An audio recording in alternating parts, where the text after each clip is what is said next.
The Dr. Oba T'Shaka Show today is a conversation between Professor James Smalls and Dr. Oba T'Shaka on how African and African American culture inspired the Civil Rights Movement, the Black Power generation, and the Hip Hop generation, and the forces that have caused a divide between these generations.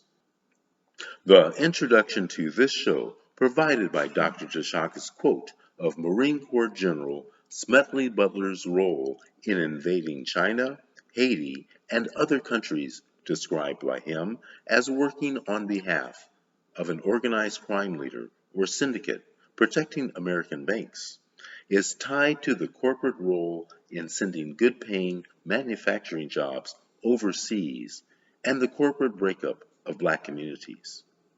These and other forces of globalization have weakened black families and black communities and have caused a generational divide, which is in some ways a situational divide, where the situation of many black youth is worse than that of their elders. This is one of many shows that will address how the generational divide can be healed with African and African American culture playing a healing role. This is an introduction to the first of a two-part series. The first part is a choice between two cultures beyond post-traumatic slave syndrome, the post-1968 hostile external forces. We have here a master poet, Brother Robert Woods, and he is going to be delivering a poem that sets the tone for this first day.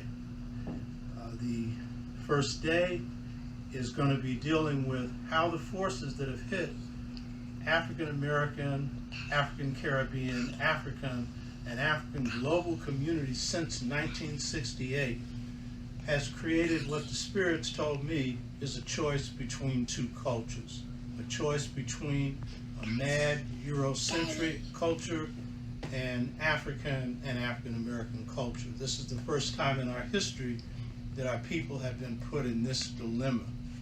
One of the things that we're going to be addressing in this first discussion is one of the major forces that have hit the African American communities, Africa, the Caribbean, and Africans in Europe, and that's the force of globalization. And so what Brother Robert Woods, who is also a master teacher and teaches in the African-centered school, is going to do is to really give a description through a poem of how globalization works. But as an overview of globalization, this is a movement of capitalism to market its goods around the world. We can start globalization if we want with the slave trade, because the slave trade was globalized commerce, and we were the commerce, human beings, treated as property. Or we could say globalization was with the Europeans who moved globally out of Europe into the United States and genocide Native Americans.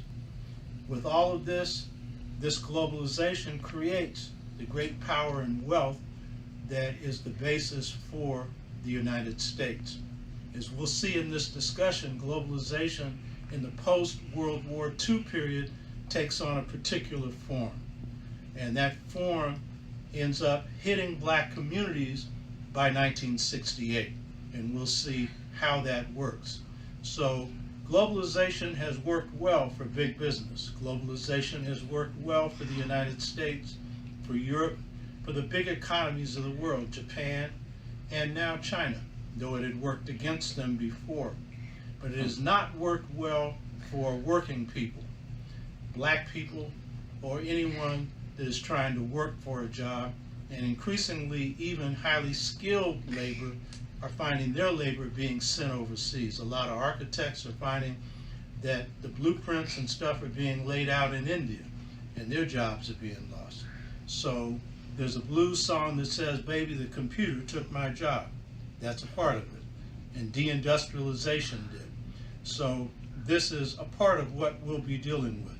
And then globalization is just rank out occupation, military force that comes in to protect the owners of capital. So I thought it fitting, before Brother Robert Woods does his thing, is to quote from one of America's foremost generals, a general by the name of General Smedley Butler, who was a 3-star Marine general, lived between 1881 and 1940.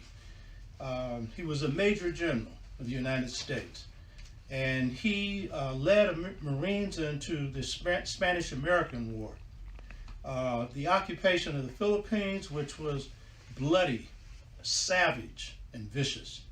The Boxer Rebellion, where Chinese rose up martial artists to fight the occupying forces of the United States and Western Europe through Gung Fu, which was a big mistake, because Gung Fu's great, but when it comes up to guns, then you need gun fu, you know what I mean, to blow your enemy away.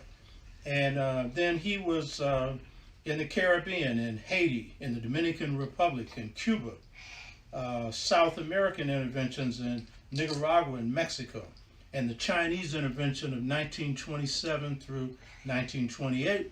He was a major force in World War I and received 2 Congressional Medals of Honor.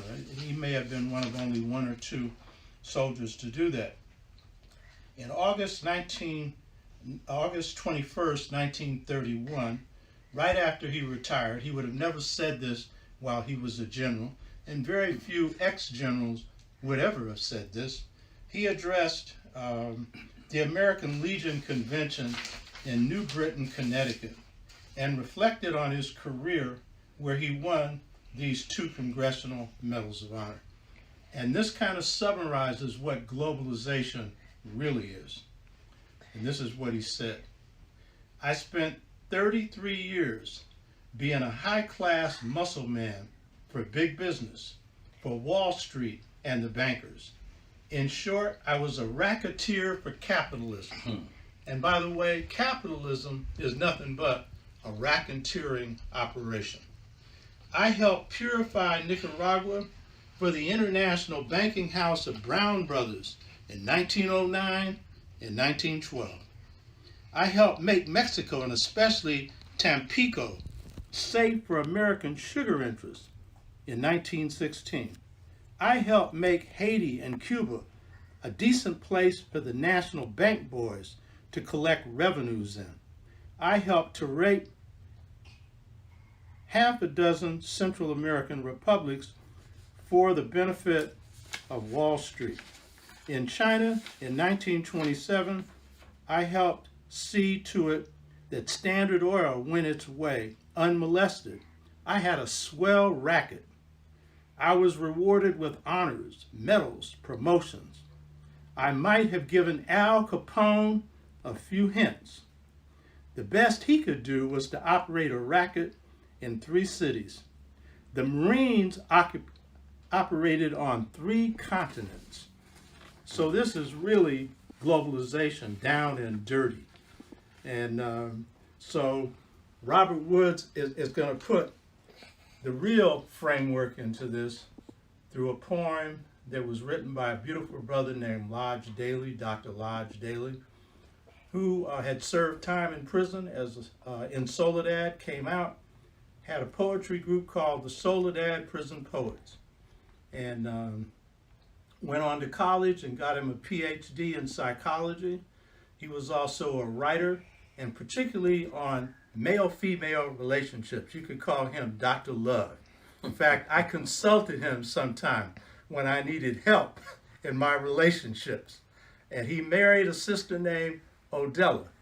And he would always call me. Every now and then he called me. Now, Robert Woods was closer to him than I was, but he was my buddy. He'd call me, and he'd tell me this more than once. He said, Brother T'Shaka, you know, Odella picked me over. It was, I won't name his name, but it was a leading black psychologist.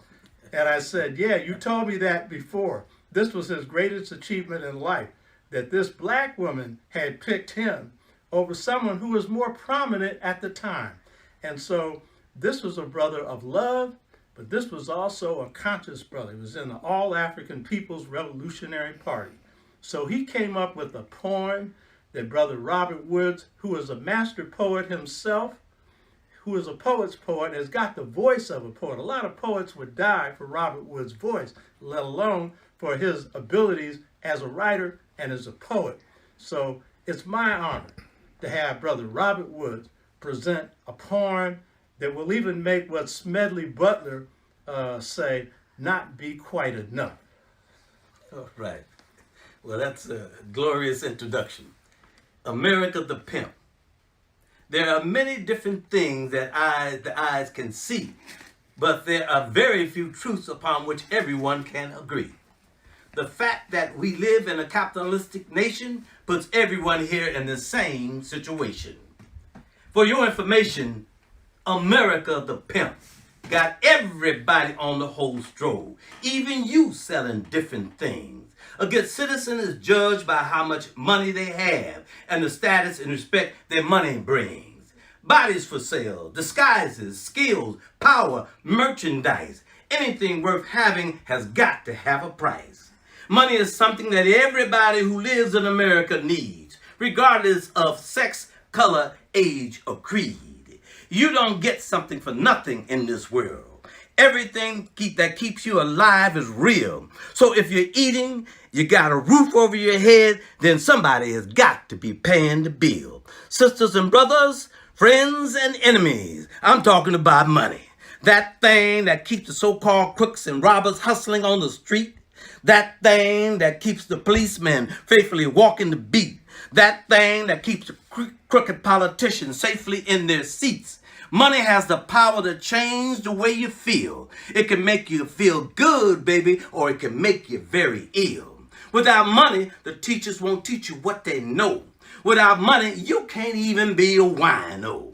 Without money, the sick can't get well. Without money, you can't even pay your bill. Without money, the hungry can't be fed. Without money, the undertakers won't even bury the dead.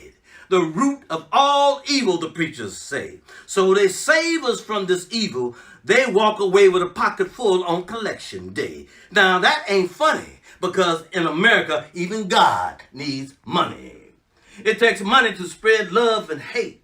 It takes money to party and celebrate. Romance without finance is nonsense. The cost of living keeps going up. Union lines and picket signs. Everybody needs money to stay alive. It sure is funky. People got to turn tricks for America the Pimp just to survive.